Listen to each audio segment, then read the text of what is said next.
बिस्मिल्लाहिर्रहमानिर्रहीम। अस्सलाम वालेकुम स्टूडेंट्स, कैसे हैं आप सब। उम्मीद करती हूँ आप सब बिल्कुल खैरियत से होंगे। स्टूडेंट्स, आज की वीडियो आप तमाम स्टूडेंट्स के लिए जो कि फ़र्स्ट ईयर में हैं बहुत बहुत बहुत ज़्यादा इंपॉर्टेंट है, क्योंकि इसमें मैं आपको कंप्लीट गाइड करूँगी अबाउट प्रैक्टिकल बेस्ड असेसमेंट। तो स्टूडेंट्स, जैसे कि आपको पता है ना, प्रैक्टिकल जो पहले होते थे यानी ओल्ड पैटर्न था, उसमें क्या होता था कि एक एग्ज़ामिनर आएगा, प्रैक्टिकल एग्ज़ामिनर आएगा, ठीक है। आपको कापी चेक करवानी होती थी और साथ वाइवा होता था और कुछ एक्सपेरिमेंट्स जो हैं वो आपको लिखने भी होते थे और कोई एक एक्सपेरिमेंट आपको परफॉर्म भी करना होता था। लेकिन अब ये टोटली चेंज हो चुका है, टोटली कॉन्सेप्चुअल बेस हो चुका है। मींस के अब फेडरल बोर्ड ये चाह रहा है कि आपने जो अपने प्रैक्टिकल्स हैं उनकी प्रिपरेशन करनी तो है, लैब में आपने परफॉर्म करने हैं, क्योंकि वही स्टूडेंट अच्छा परफॉर्म कर पाएगा। यानी छोटे छोटे कॉन्सेप्चुअल क्वेश्चंस पूछे जाते हैं कि जो प्रैक्टिकली इसको परफॉर्म भी करेगा, ठीक है।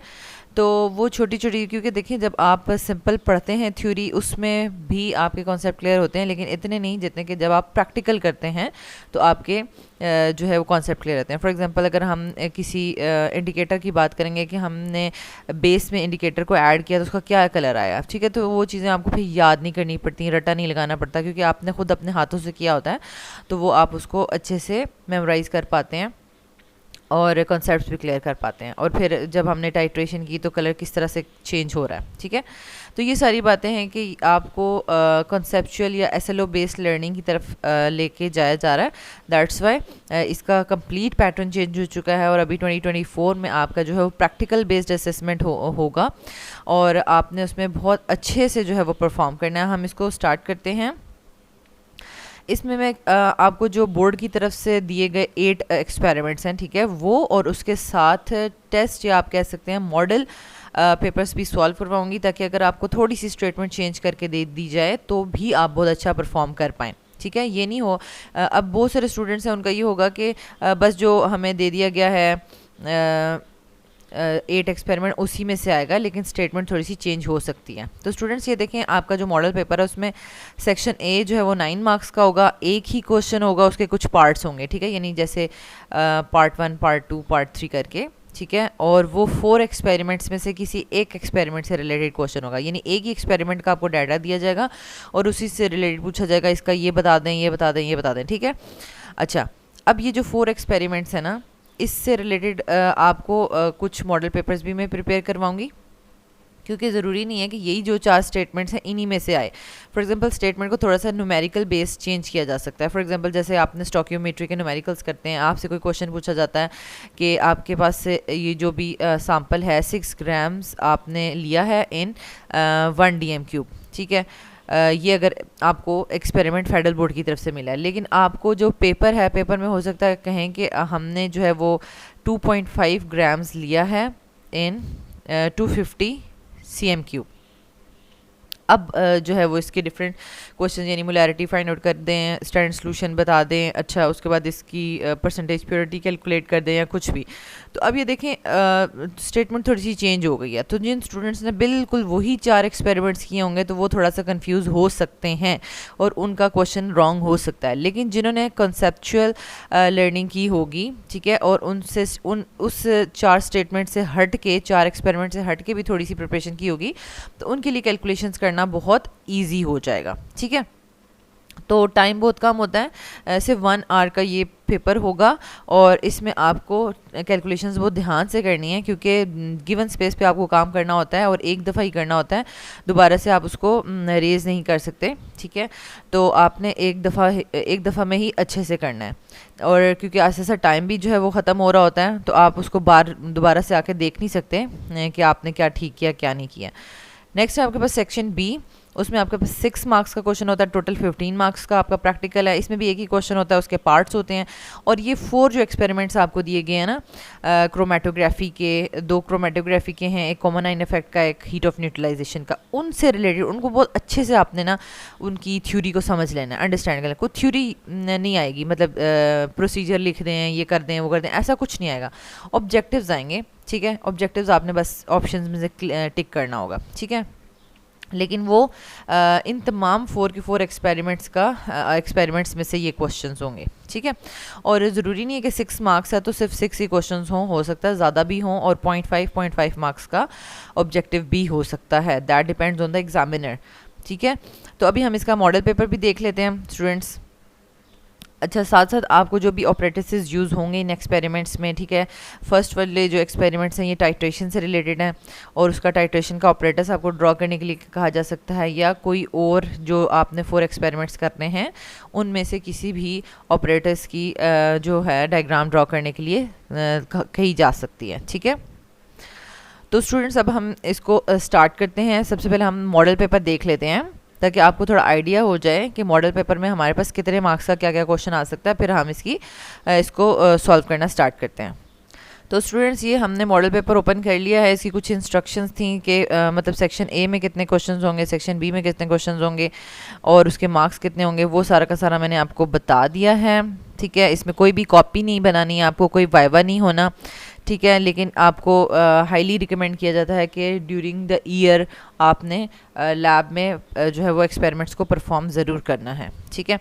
अच्छा, अब क्या होता है कि यहाँ पर आपके पास ये देखें, ये 60% आपके पास ये 4 प्रैक्टिकल्स हैं, और ये प्रैक्टिकल्स जो हैं वो टाइट्रेशन से रिलेटेड हैं। टाइट्रेशंस भी आपके पास 2 टाइप्स की होती हैं, ये मैं आपको आगे जाके डिटेल से बताऊँगी। तो ये आपके पास दोनों तरह की टाइट्रेशन से सवाल आए हैं, ठीक है। नेक्स्ट आपके पास आ जाता है ये पार्ट 2। इसमें ये 4 एक्सपेरिमेंट्स आपने करने हैं। पेपर क्रोमेटोग्राफी यानी इंक्स को सेपरेट करना है, लेड एंड कैडमियम को सेपरेट करना है पेपर क्रोमेटोग्राफी से, और प्यूरिफिकेशन करनी है सोडियम क्लोराइड की, और इसमें ये आपने कॉमन आइन इफेक्ट फर्स्ट ईयर में पढ़ा हुआ है, ये उसी की एप्लीकेशन है। और 4th एक्सपेरिमेंट है heat of neutralisation of sodium hydroxide and HCl आपने फाइंड आउट करनी है, ठीक है। ये भी आपने जो है वो कॉफ़ी कप कैलोरीमीटर में ये किया हुआ है, ठीक है, थर्मो का जो चैप्टर था।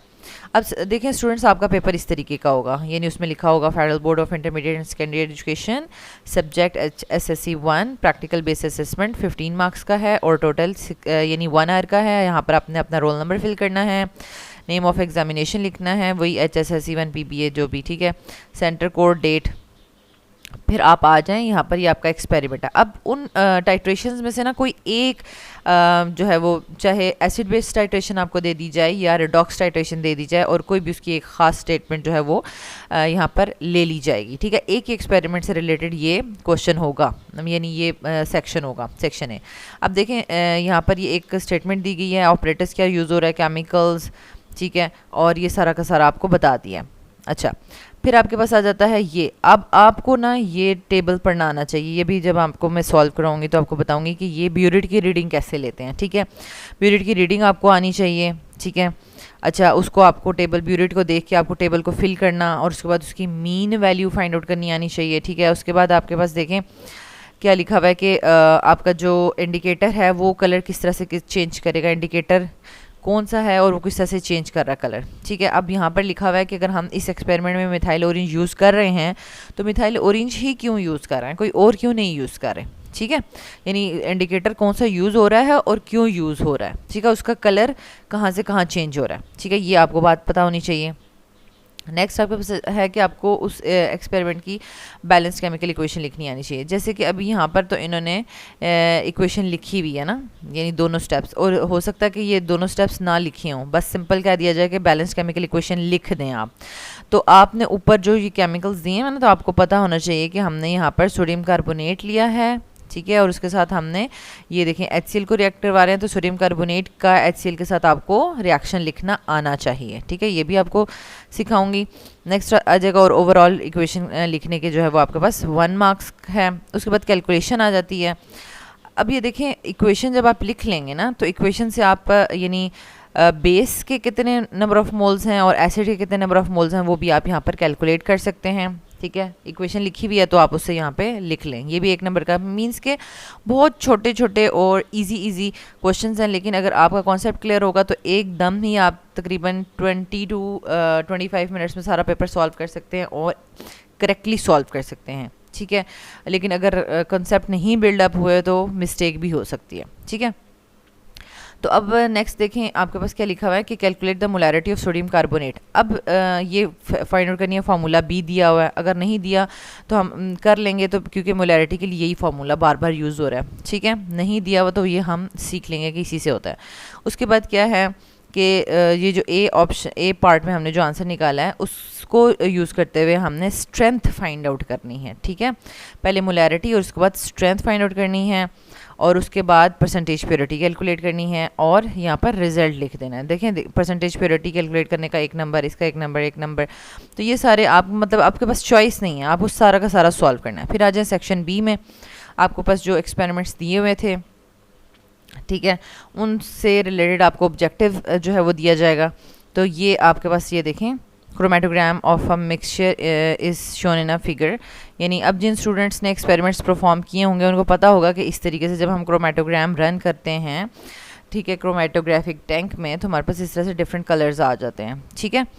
तो उसमें फिर अब आपको किसी भी एक कलर की, जैसे येलो कलर की आरएफ वैल्यू कैलकुलेट करने के लिए बोली हुई है, तो आप क्रोमेटोग्राम को देख के उसको कैलकुलेट करेंगे और फिर यहाँ से ऑप्शन क्लिक करेंगे, ठीक है। तो पहले आपको जब अच्छे से इसको सिखाया होगा, थ्योरी आपने अंडरस्टैंड की होगी, कैलकुलेशंस अंडरस्टैंड की होंगी, तो ये क्वेश्चंस आपके लिए बिल्कुल मुश्किल नहीं है। ये देखें, 1 2 3 4 और 5 और 6, यानी 6 आपके पास जो है वो ऑब्जेक्टिव्स हैं, ठीक है। ये देखें ग्राफ पूछा हुआ है, तो ये सारा का सारा देखें 6 मार्क्स और 6 ऑब्जेक्टिव्स, ठीक है।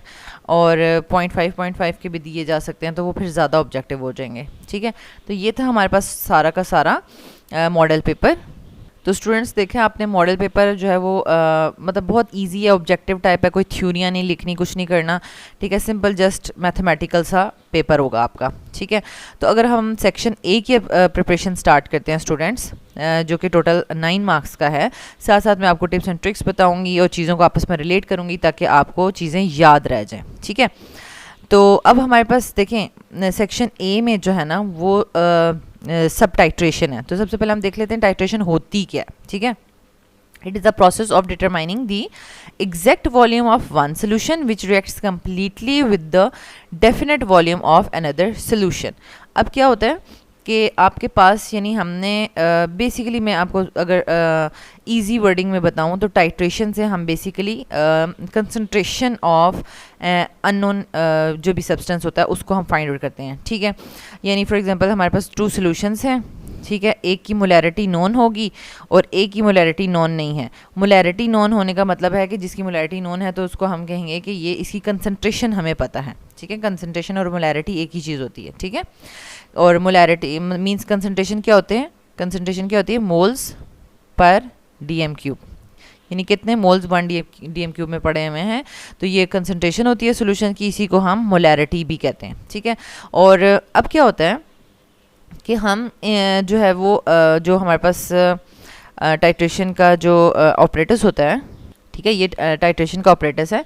तो इसमें एक सब्सटेंस को हम जो है वो फ्लास्क में लेते हैं और एक को हम ब्यूरेट में लेते हैं, ठीक है। तो जो फ्लास्क में लिया जाता है ना, तो उसकी एग्जैक्ट जो है अमाउंट लेते हैं, ठीक है, एग्जैक्ट वॉल्यूम लेते हैं। एग्जैक्ट वॉल्यूम का मतलब है कि मैंने उसको मेजर किया प्रॉपरली पिपेट से, ठीक है, और वो 10 ml था, ठीक है, 10 ml था, या आप इसको 10 cm क्यूब भी कह सकते हैं, ठीक है। 10 ml है या 10 cm क्यूब है। अच्छा, तो ये exact volume of one solution, उसको हम टाइट्रेट करते हैं with the definite volume of another solution, ठीक है, डेफिनेट वॉल्यूम। अब हम देखेंगे कि जब हमने एक सोल्यूशन का एग्जैक्ट ले लिया 10 cm क्यूब, तो वो दूसरे सोल्यूशन के कितने वॉल्यूम के साथ कंप्लीटली रिएक्ट करता है। तो इन चीज़ों को यूटिलाइज़ करते हुए हम दूसरे की भी जो मोलैरिटी है वो इजीली फाइंड आउट कर लेते हैं, ठीक है। ज़रूरी नहीं है कि जो हम फ्लास्क में ले रहे हैं उसकी मोलैरिटी हमें हमेशा अननोन होगी और ब्यूरेट वाले की हमेशा नोन होगी, ज़रूरी नहीं है, ठीक है। हो सकता है कभी ब्यूरेट में जो हमने लिया है उसकी मोलैरिटी नहीं पता, और कभी जो हमने यहाँ पर लिया है फ्लास्क में लिया है कभी उसकी मोलैरिटी नहीं पता, ठीक है। तो ये चीज़ आपको कॉन्सेप्ट क्लियर होना चाहिए। तो यहाँ से आपका टाइट्रेशन का जो कॉन्सेप्ट है वो सारा का सारा क्लियर हो गया कि टाइट्रेशन होती क्या है. It is a process of determining the exact volume of one solution which reacts completely with the definite volume of another solution. यानी एक सोल्यूशन का एग्जैक्ट वॉल्यूम दूसरे के कितने वॉल्यूम के साथ जो है वो कम्प्लीटली रिएक्ट कर रहा है. यहाँ पे हमने एग्जैक्ट का वर्ड नहीं यूज़ किया क्योंकि जो हम अनदर सोल्यूशन के साथ टाइट्रेट करवा रहे होते हैं, जो ब्यूरेट में हमने लिया होता है, तो उसका डेफिनेट वॉल्यूम होता है. हमें नहीं पता कि उसने 10 cm³ के साथ ये रिएक्ट करना है या 9 cm³ के साथ रिएक्ट करना है या 10.5 के साथ करना है. जितने के साथ भी करना है बस वो डेफिनेट ज़रूर होगा, लेकिन एग्जैक्टली हमें नहीं पता कि वो कितना होगा. ठीक है, ये डेफिनेशन हो गई टाइट्रेशन की. नेक्स्ट आपके पास आ जाता है टाइप्स ऑफ टाइट्रेशन. अगर हम देखें तो वॉल्यूमेट्रिक टाइट्रेशंस होती हैं, ग्रेविमेट्रिक टाइट्रेशंस, प्रेसिपिटेशन, कम्प्लेक्सोमेट्रिक टाइट्रेशन और कॉल्यूमेट्रिक टाइट्रेशंस. ठीक है, लेकिन आपके जो कोर्स में वॉल्यूमेट्रिक टाइट्रेशंस इंक्लूड हैं और वो जो हैं वो एसिड बेस्ड टाइट्रेशन और रेडॉक्स टाइट्रेशन है. बाकी टाइट्रेशंस को हमने जो है वो स्टडी नहीं करना. ठीक है, एसिड बेस्ड टाइट्रेशन और रेडॉक्स टाइट्रेशन से ही रिलेटेड आपके एग्जाम्स में क्वेश्चंस पूछे जाएंगे. तो अब कुछ बेसिक कॉन्सेप्ट्स हैं स्टूडेंट्स, उनको उनकी डेफिनेशंस हम देख लेते हैं और उसके बाद हम डायरेक्टली जो है वो एक्सपेरिमेंट्स को स्टार्ट करेंगे और मॉडल पेपर्स या जो टेस्ट एक्सपेरिमेंट्स हैं उनको हम करेंगे. ठीक है, सबसे पहले देखें क्या लिखा हुआ है. Titrant, the solution which is taken in the burette in a titration is called titrant. यानी ब्यूरेट आपके पास, ये जो आपके पास ग्लास ऑपरेटस है ना, ये वाला, ठीक है, ये ब्यूरेट है. ठीक है, आप इसको देख सकते हैं. ये आपके पास ये स्टैंड है, ठीक है, आयरन स्टैंड है, उसके साथ ये क्लैंप लगा हुआ है जिसके थ्रू हमने ब्यूरेट को होल्ड किया हुआ है. ठीक है, अच्छा, और ब्यूरेट का ये स्टॉप कॉक है. ठीक है, जिससे हम कंट्रोल करते हैं उसको कि कितना वॉल्यूम जो है वो हमने ऐड करना है. ये फ्लास्क है और फ्लास्क में जब हमने सोल्यूशन डालना होता है तो वो हम with the help of pipette add करते हैं. ठीक है, तो ये सारा का सारा आपके पास ऑपरेटस था. अब जो ब्यूरेट होता है ना, तो आपने याद रखना है ब्यूरेट में हमें एंड पे टी की आवाज़ आ रही है, ब्यूरेट. तो titrant,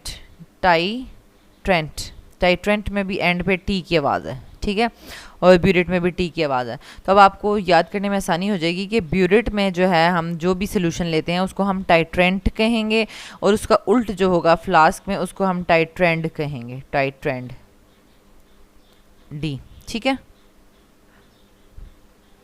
the solution which is taken in the burette in a titration is called titrant. और टाइट्रेंड या टाइट्रेट क्या होता है? The solution which is taken in a conical flask in titration is called titrand और titrate. ठीक है, और standard solution क्या कौन सा होता है? जिसकी मोलैरिटी आपको पता होती है, जिसकी कंसंट्रेशन आपको पता होता है. मोलैरिटी और कंसंट्रेशन एक ही चीज़ होती है. ठीक है, a solution whose concentration is known is called standard solution. यानी एक आपको सैंपल दिया जाएगा जिसकी आपको कंसंट्रेशन पता नहीं होगी, मोलैरिटी पता नहीं होगी, और एक उसमें फिर आपने चूज़ करना है कि हमें अगर ये सैंपल दिया हुआ है तो हम इसके साथ कौन सा स्टैंडर्ड सोल्यूशन ले सकते हैं. फिर आपने स्टैंडर्ड सोल्यूशन को सिलेक्ट करना है और उसके साथ उसको टाइट्रेट करवा के और अननोन सैंपल जो था उसकी मोलैरिटी या कंसंट्रेशन को फाइंड आउट करना है. ठीक है, और अब कुछ प्राइमरी स्टैंडर्ड्स होते हैं, वो कौन कौन से होते हैं जिनको हम यूज़ कर सकते हैं? A substance which is 100% pure और नोन और ऑफ नोन प्योरिटी, यानी या तो उसकी प्योरिटी पता हो या वो 100% प्योर हो. ठीक है, and with the help of its and with its help other solutions can be standardize. For example oxalic acid, sodium carbonate, anhydrous. तो ये हमारे पास मोस्टली इनको हम प्राइमरी स्टैंडर्ड्स ले सकते हैं. ठीक है, जिनकी कंसंट्रेशन पता हो या पता हो कि ये 100% प्योर हैं. ऑक्सैलिक एसिड या सोडियम कार्बोनेट, एनहाइड्रस. ठीक है, यानी Na2CO3. ठीक है, और ऑक्सैलिक एसिड आपके पास होता है COOH और COOH ऐसे. ठीक है, मीन्स कि ये डाई एसिड होता है और 2 कार्बन डाई एसिड होगा, उसको हम ऑक्सैलिक एसिड कहते हैं. अच्छा, नेक्स्ट हमारे पास आ जाता है standardization of a solution. It means to find the concentration of a solution by titrating it against another standard solution. अगर आपने कोई एक सोल्यूशन है उसको स्टैंडर्डाइज करना है, आपसे क्वेश्चन पेपर में किया जा सकता है कि ये गिवन सोल्यूशन है, इसको स्टैंडर्डाइज करें. ठीक है, तो आपको पूरा प्रोसीजर से उसको स्टैंडर्डाइज करना है. मीन्स कि उसकी मोलैरिटी फाइंड आउट करनी है और मोलैरिटी इजीली फाइंड आउट हो जाएगी, कोई मसला नहीं है. ठीक है, नेक्स्ट आपके पास आ जाता है एंड पॉइंट. क्या होता है? जब आप देखें अब अगर आपके पास एक एसिड है और एक बेस है, दोनों ही कलरलेस हैं, अब आप दोनों को मिक्स करी जा रहे हैं, तो आपको पता कैसे चलेगा कि ये इन दोनों ने आपस में कम्प्लीटली रिएक्ट कर लिया है और अब सिस्टम में कंप्लीट सॉल्ट एंड वाटर बन गया है, यानी एसिड और बेस जो है वो नहीं है एक्सेस। ठीक है, ये पता कैसे चलेगा? तो उसके लिए आपको क्या करना पड़ेगा, इंडिकेटर यूज़ करना पड़ेगा जो कि सोल्यूशन को कलर दे देता है। ठीक है, और फिर जब आप उसके अंदर बेस के अंदर अगर इंडिकेटर ऐड करते हैं, तो जब आप उसके अंदर एसिड डालेंगे एक एंड पॉइंट आएगा जिस पे उसने अपना कलर चेंज कर देना है। तो चेंज ऑफ कलर से आपको इंडिकेट हो जाएगा कि ये रिएक्शन अब कंप्लीट हो चुका है। ठीक है, तो एंड पॉइंट क्या होता है? It is the point at which the reaction is complete और the indicator changes its colour. ठीक है, इंडिकेटर क्या होता है? It is a chemical substance which changes its colour and shows the completion of reaction. और molarity क्या होती है? ये तो आपको पता है, molarity moles of solute dissolve per dm cube of the solution, यानी एक 1 डीएम क्यूब या 1000 सीएम क्यूब में या 1 लीटर में कितने मोल्स प्रेजेंट है, उनको हम मोलैरिटी कहते हैं, उसको कैपिटल एम से शो करते हैं। और मोलर सोल्यूशन क्या होता है? मोलर सोल्यूशन मीन्स के 1 मोल ऑफ द सोल्यूशन। ठीक है, यानी molar means 1 mole, 1 mole in 1 dm cube. ठीक है, a solution which contains 1 mole of solute dissolve per dm cube of the solution is called molar solution. And next हमारे पास है molality. क्या होती है? मोलैलिटी भी आपने पढ़ी हुई है, number of moles of solute dissolve पर 100 ग्राम ऑफ द सॉल्वेंट है। यहाँ पे सोल्यूशन की बात नहीं हो रही, सॉरी 100 नहीं, 1000 ग्राम्स ऑफ सॉल्वेंट, या इसको आप पर केजी ऑफ द सॉल्वेंट लिखते हैं। ठीक है, यानी ग्राम्स में नहीं लिखना चाहिए इसको, बल्कि मोलैलिटी को क्या कहना चाहिए? Moles per KG of the solvent. और इसको स्मॉल एम से हम शो करेंगे। मोलल सोल्यूशन क्या होता है? मींस कि अगर हमारे पास 1 mole of the solute present हैं in 1 kg of the solvent, इसको आप 1 kg लिख रहे हैं, 1 kg of the solvent, then वो 1 मोलल सोल्यूशन होगा। Basicity of an acid. अच्छा, अब एसिड की एक बेसिसिटी होती है और बेस की एसिडिटी को हम मेजर करते हैं। ठीक है, ये एक टर्म है, इसको हम कैसे इसको डिफाइन करेंगे? जैसे कि फॉर एग्जांपल H2SO4 है, H2SO4 में कितने रिप्लेसेबल हाइड्रोजन्स हैं? मींस के सल्फ्यूरिक एसिड अपने प्रोटॉन्स डोनेट करना चाहेगा, क्योंकि वो एसिड है तो वो कितने प्रोटॉन्स डोनेट करना चाहता है? 2 प्रोटॉन्स डोनेट करना चाहता है, तो इसलिए इसकी बेसिसिटी जो होगी वो 2 होगी। ठीक है, और नाइट्रिक एसिड के पास कितने रिप्लेसेबल हाइड्रोजन्स हैं? 1, तो इसकी बेसिसिटी 1 होगी। ठीक है, यानी एसिड के जो रिप्लेसेबल हाइड्रोजन एटम्स हैं, ठीक है, वो उसकी बेसिसिटी बता रहे हैं, और बेस के रिप्लेसेबल हाइड्रोक्सिल ग्रुप्स जो उसके साथ अटैच हैं वो उसकी एसिडिटी बता रहे हैं। फॉर एग्जांपल कैल्शियम हाइड्रोक्साइड में कितने रिप्लेसेबल हाइड्रोक्सिल ग्रुप्स हैं? 2, तो कैल्शियम हाइड्रोक्साइड की एसिडिटी कितनी है? 2। ठीक है, अच्छा, अब यहाँ तक हमने बेसिक टर्म्स जो हैं वो अंडरस्टैंड कर ली हैं। अब हम बेसिक टाइट्रेशन का भी हमने देख लिया, तो अब हम वॉल्यूमेट्रिक टाइट्रेशन, एसिड बेस और रिडॉक्स टाइट्रेशन की डेफिनेशन देख लेते हैं। ठीक है, वॉल्यूमेट्रिक टाइट्रेशंस क्या होती हैं? नाम से ही पता है कि वॉल्यूम हमने जो है वो मेजर करना है। It is a type of analysis in which amount of the substance is measured in a solution bye volumetric measurement. Means कि अगर आपको कोई भी सब्सटेंस दिया जाता है, जैसे कि फॉर एग्जांपल कहा जाता है कि 6 ग्राम सोडियम कार्बोनेट है। ठीक है, अब हमें नहीं पता कि ये 6 ग्राम सोडियम कार्बोनेट जो हमने सैंपल लिया है इन 1 डीएम क्यूब, ठीक है, तो ये 100% प्योर है, उसके अंदर टोटली 6 ग्राम्स ही सोडियम कार्बोनेट प्रेजेंट है या 5 ग्राम्स है और कुछ इम्प्योरिटीज़ पड़ी हुई हैं। ठीक है, तो हमने ये चेक करना है। ठीक है, तो उसके लिए हम क्या करेंगे कि टाइट्रेशन के थ्रू इसका वॉल्यूम मेजर करेंगे कि सोडियम कार्बोनेट का कितना वॉल्यूम HCl के कितने वॉल्यूम के साथ रिएक्ट करता है।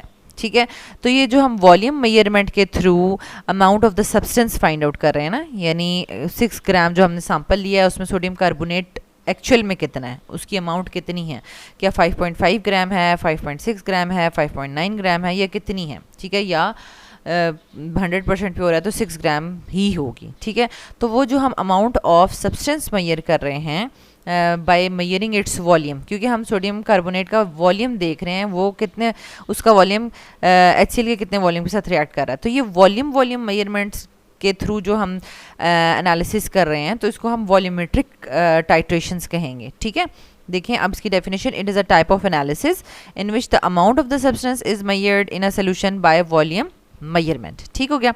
अब वॉल्यूमेट्रिक टाइट्रेशन आपको बताया था 2 टाइप्स की होती हैं, एक एसिड बेस्ड टाइट्रेशन होती है और एक रिडॉक्स टाइट्रेशन होती है। तो अगर आपके पेपर में अगर रिडॉक्स टाइट्रेशंस आ जाती हैं तो उसकी इक्वेशंस की आपको बहुत प्रैक्टिस करनी पड़ेगी, क्योंकि अगर उसमें मिस्टेक होगी तो आपके मार्क्स कट सकते हैं। लेकिन एसिड बेस्ड टाइट्रेशंस की इक्वेशंस बहुत इजी होती हैं और वो आपने उसमें आपके इजीली पूरे नंबर आ जाते हैं। ठीक है, तो अब ये है कि आपको प्रैक्टिस करनी है इक्वेशंस की। तो अभी हम यहाँ पर देख लेते हैं acid based titration. It is a volumetric analysis in which the concentration of unknown acid और a base solution is measured by the reaction between acid and a base. An indicator is used which changes its color when the change in pH occurs. अब क्या होता है, देखें acid based titration का पूरा आपको बता दिया है कि अब हमें नहीं पता कि अननोन जो कंसंट्रेशन है वो किसकी अननोन है। एसिड की भी अननोन कंसंट्रेशन हो सकती है और बेस की भी अननोन कंसंट्रेशन हो सकती है। और मोस्टली जो मैंने आपको ऑपरेटर्स बताया था, ऊपर जो ब्यूरिट होता है, ठीक है, ब्यूरेट में हमेशा हम एसिड ही लेते हैं। ठीक है, और फ्लास्क में हम हमेशा बेस ही लेंगे। ठीक है, ऐसा क्यों है, क्योंकि जो बेस है ना, क्योंकि यहाँ पर हमारे पास जो स्टॉपर होता है उसको बेस जो है वो कोरोड करता है। ठीक है, बहुत ज़्यादा, मतलब उसके अंदर अगर बेस रह जाता है और उसका अंदर कॉर्क होता है, ठीक है, रबर कॉर्क वगैरह हो, या बेस खुद भी जो एसिड का जो स्टॉपर है उसके ग्लास को कोरोड करके ना तो इसको ख़राब कर सकता है। तो इसकी जो स्मूथनेस है, इसको ओपन करना क्लोज करना, तो वो जो है वो मेंटेन नहीं रहती। ठीक है, मींस के एसिड को रेजिस्ट कर सकते हैं ये ब्यूरिट का जो ग्लास है, that can be the acid resistant, but अगर बेस उसमें ऐड करते हैं तो वो बेस को मोस्टली जो है वो कोरोड करते, मतलब आहिस्ता आहिस्ता स्लोली, ऐसा नहीं कि हम डालेंगे और वो एकदम से तो ग्लास ख़राब हो जाएगा, स्लोली वो ग्लास को कोरोड करता है, जिसकी वजह से फ्यूचर में ब्यूरिट जो है वो प्रॉपरली काम नहीं करेगा। दैट्स वाई ये प्रेफर किया जाता है कि हमने ब्यूरिट में हमेशा एसिड ही लेना है और फ्लास्क में हमेशा बेस ही लेनी है। ठीक है, अच्छा, उसके अलावा अब आपको पता है कि किसी की भी आपको मोलैरिटी या कंसंट्रेशन फाइंड आउट करने के लिए कहा जा सकता है। देखें अब क्या लिखा हुआ है, it is a volumetric analysis in which the concentration of unknown acid और a base solution is measured by reaction between an acid and a base, यानी एसिड और बेस के दरमियान हमने रिएक्शन ही करवाना है और उसी से हमें फिर जो भी अननोन जिसकी भी कंसंट्रेशन होगी वो हमें पता चल जाएगी। और उसके लिए हमने इंडिकेटर की हेल्प लेनी है और इंडिकेटर अपना कलर चेंज करेगा, जब पीएच थोड़ी सी चेंज होगी वो अपना कलर चेंज करेगा तो हमें एंड पॉइंट का पता चल जाएगा।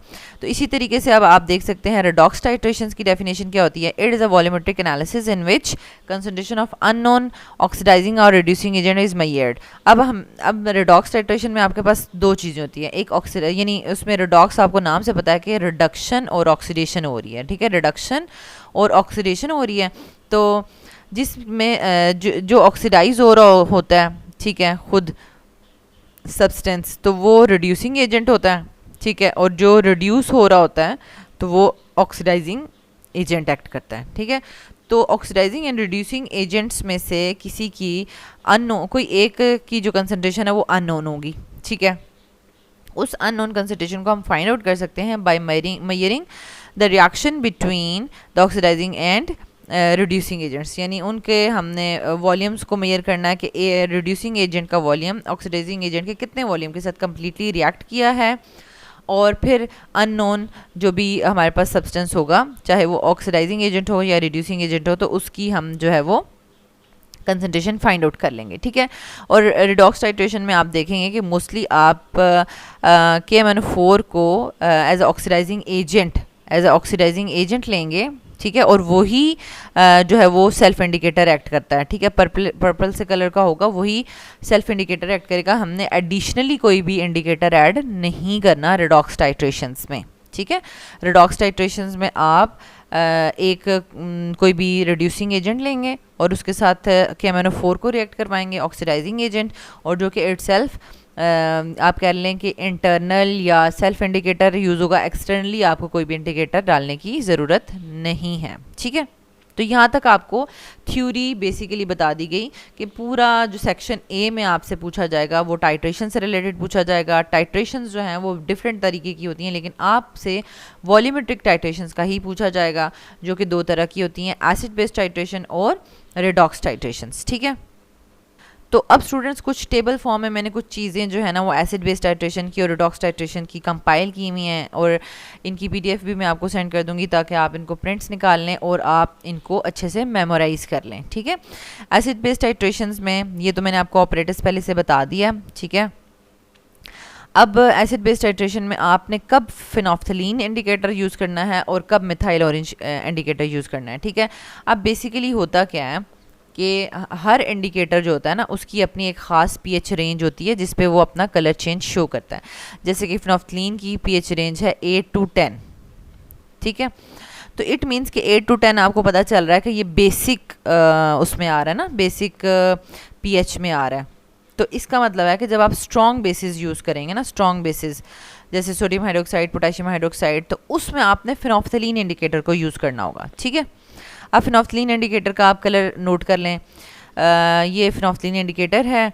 एसिड में अगर आप इसको देखेंगे तो कलरलेस होगा, बेस में देखेंगे तो ये पिंक होगा, और एंड पॉइंट जो है वो लाइट पिंक होगा। ठीक है, मीन्स कि अगर आपने फ्लास्क, ये जो टाइट्रेशन फ्लास्क है, ठीक है, उसमें आपने अगर बेस ली हुई है, ठीक है, और उसमें आपने कुछ ड्रॉप्स इंडिकेटर के ऐड कर दिए हैं, तो अब आपको ये देखें पिंक कलर का शो हो गया सोल्यूशन। अब आप क्या करेंगे, ब्यूरेट के नीचे इसको रखेंगे और ड्रॉप वाइज एसिड ऐड करते जाएंगे। ठीक है, आहिस्ते आहिस्ते ऐड करते जाएंगे, तो जब आपके पास लाइटेस्ट पिंक कलर आ जाएगा, ये शायद यहाँ पर आपको स्क्रीन में शो हो रहा है या नहीं, लेकिन मुझे तो यहाँ पर ये एग्जैक्टली लाइटेस्ट पिंक शो हो रहा है। ठीक है, लाइट पिंक कलर जब आ जाएगा, ठीक है, तो आपने स्टॉप कर देना है टाइट्रेशन, यानी ब्यूरेट से एसिड को ऐड करना स्टॉप कर देना है। ठीक है, तो ये आपका एंड पॉइंट है, मींस कि रिएक्शन ऑलमोस्ट कंप्लीट हो चुका है, 99.9% कंप्लीट हो चुका है। ठीक है, अब अगर आप एक ड्रॉप भी और डालेंगे ना तो ये पूरा का पूरा कलरलेस हो जाएगा।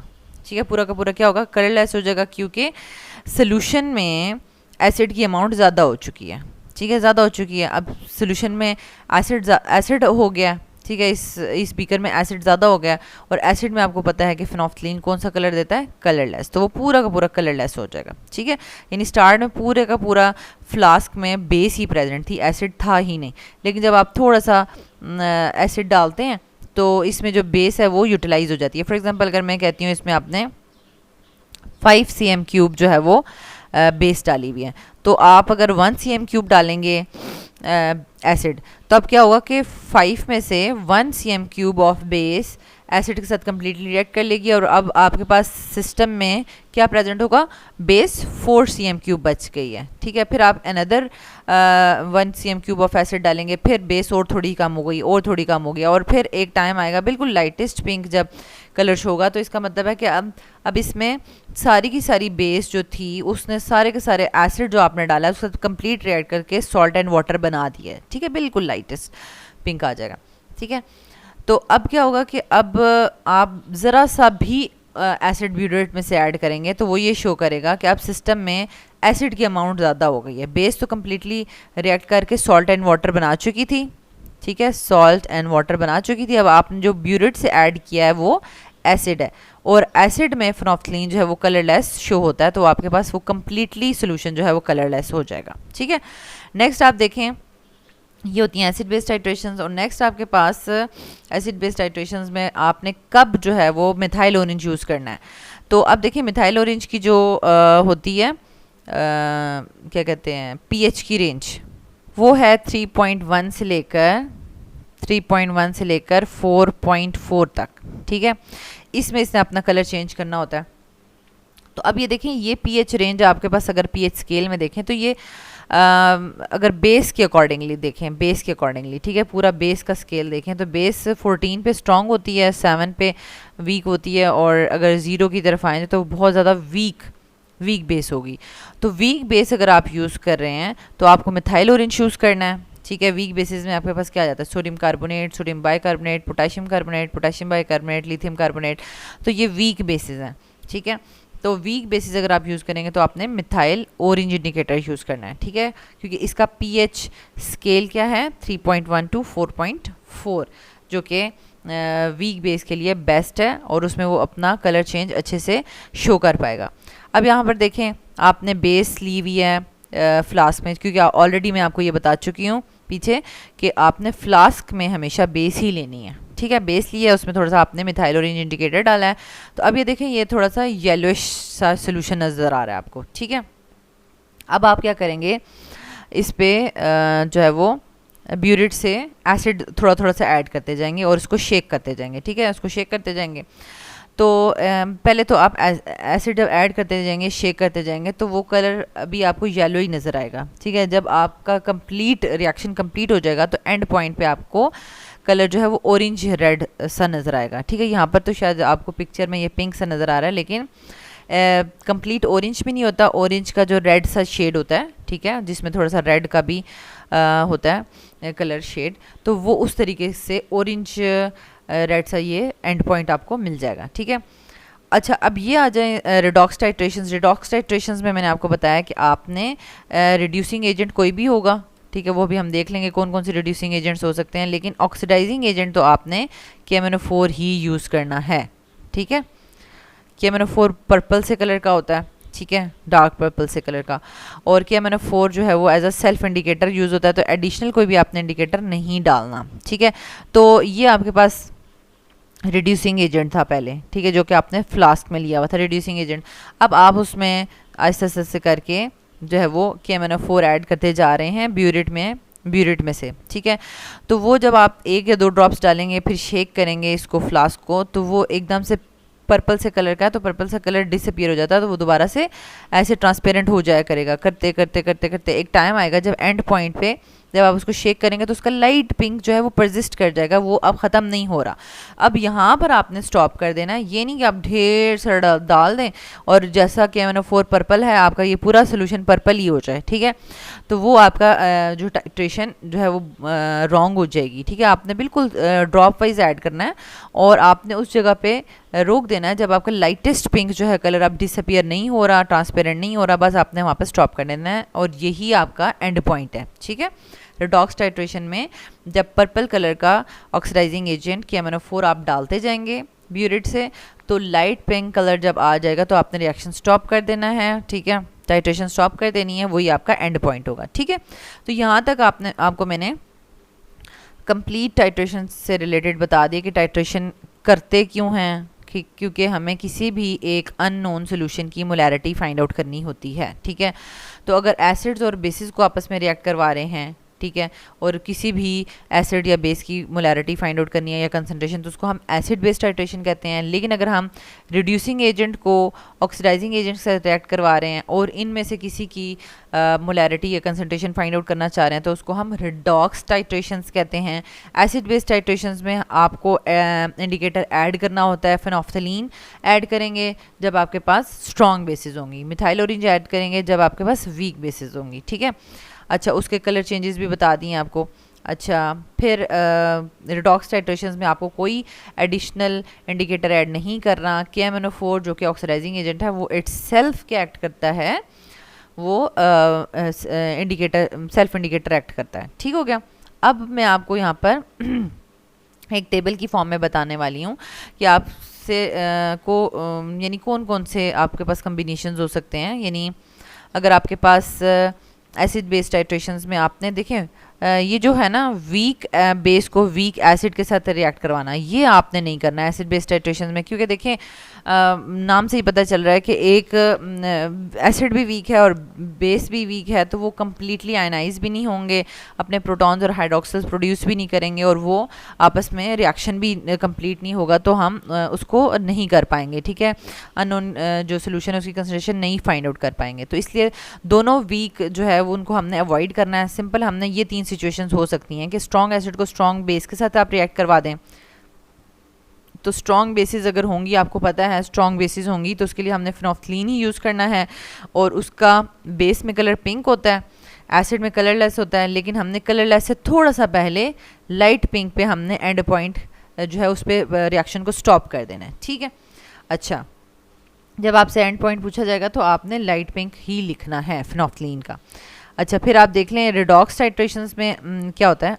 अच्छा, अब यहाँ पे क्या होता है कि अगर आपके पास वीक एसिड है, ठीक है, वीक एसिड में हम ऑक्सैलिक एसिड लेते हैं, ठीक है, तो वीक एसिड है, तो वीक एसिड के साथ अगर आपने स्ट्रॉन्ग बेस को रिएक्ट करवा रहे हैं तो वो एसिड बेस टाइट्रेशन हो जाएगी। लेकिन अगर आप वीक एसिड के साथ KMnO4 को रिएक्ट करवा रहे हैं तो वो अब एसिड बेस टाइट्रेशन नहीं रही, वो रिडॉक्स टाइट्रेशन बन जाएगी, ठीक है।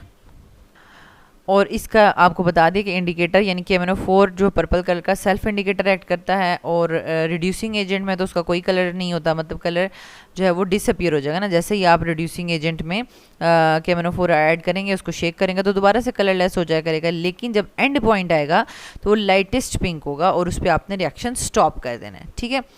तो यहाँ पर अगर इस टेबल में कोई प्रॉब्लम है तो आप जो है वो मुझसे पूछ सकते हैं, क्वेश्चनिंग कर सकते हैं कि अगर आपको इसमें से कुछ समझ नहीं आई। अच्छा, अब स्ट्रॉन्ग बेस का आपको बताया था कि जब भी स्ट्रॉन्ग बेस यूज़ होगी स्ट्रॉन्ग एसिड या वीक एसिड के साथ तो फिनोफ्थलीन इंडिकेटर होगा।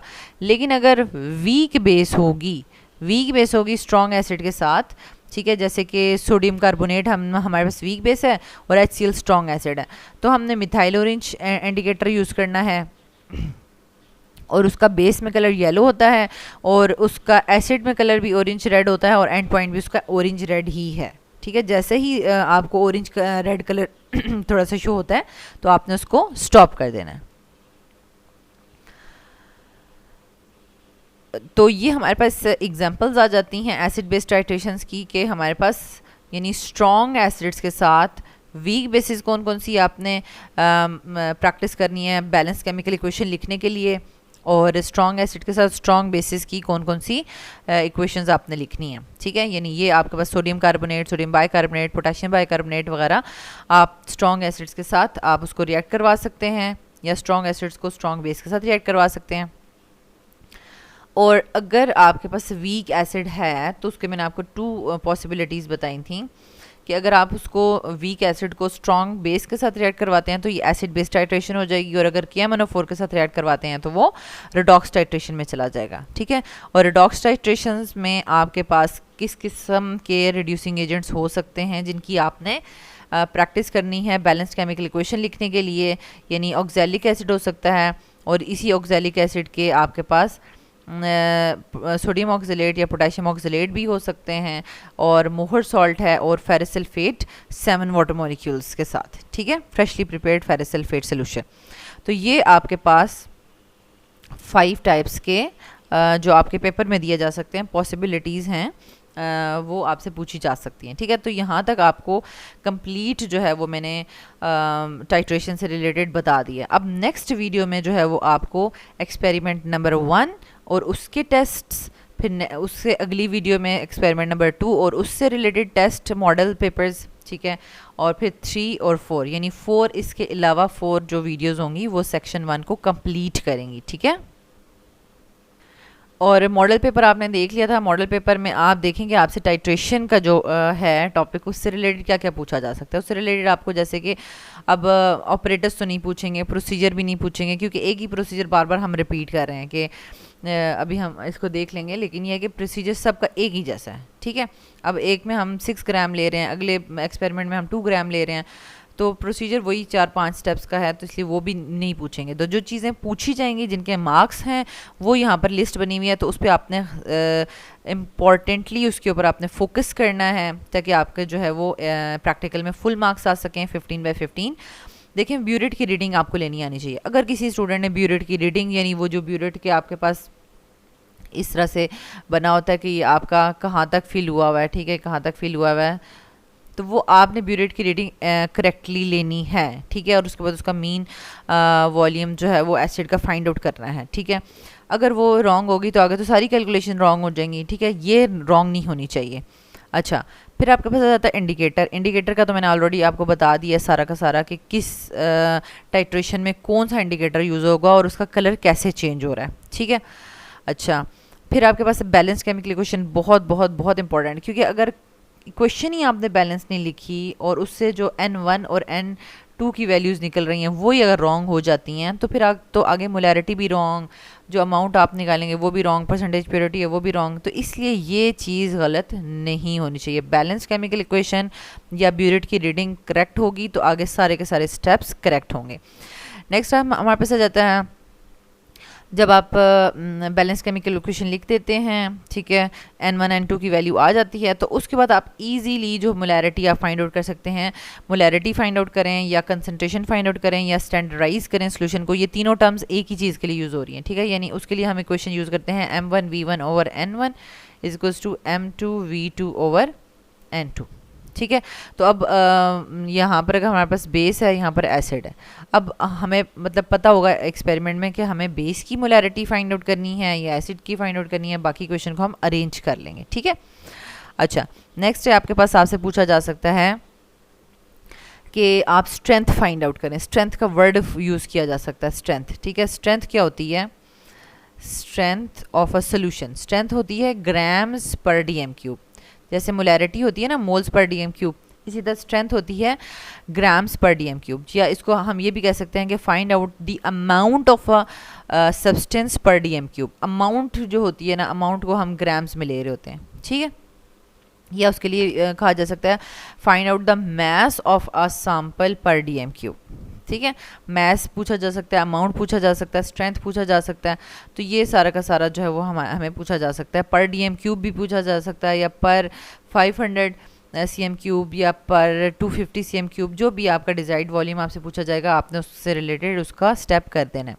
और लास्ट में परसेंटेज प्योरिटी आपको फाइंड आउट करनी है कि जो आपने सैंपल लिया है क्या वो 100% प्योर है, या आपके पास अगर आप सोडियम कार्बोनेट कहा हुआ है और कहा है कि इसमें हमारे पास सोडियम सल्फेट भी पड़ा हुआ है, ठीक है, ये मिक्सचर आपने लिया 6 ग्राम, ठीक है। तो अब इसकी परसेंटेज कंपोजिशन बता दें, मतलब सोडियम कार्बोनेट की भी परसेंटेज बताएं कितनी है और सोडियम सल्फेट की भी बताएं कितनी है, ठीक है। तो हम पूरा उसी तरीके प्रोसीजर से चलेंगे। जब हमें सोडियम कार्बोनेट यानी वीक बेस की परसेंटेज पता चल जाएगी, फॉर एग्जांपल वो 30% है, तो ऑब्वियसली बात है 100 में से 30 निकालेंगे तो 70% सोडियम सल्फेट होगा, ठीक है। तो ये कोई मुश्किल नहीं है, सिंपल आपको मैंने बता दिया है। कॉन्सेप्ट्स क्लियर हैं, स्टेप वाइज चलेंगे तो आपका जो है वो बिल्कुल भी क्वेश्चन रॉन्ग नहीं होगा और 15/15 मार्क्स ही होंगे इंशाल्लाह, ठीक है।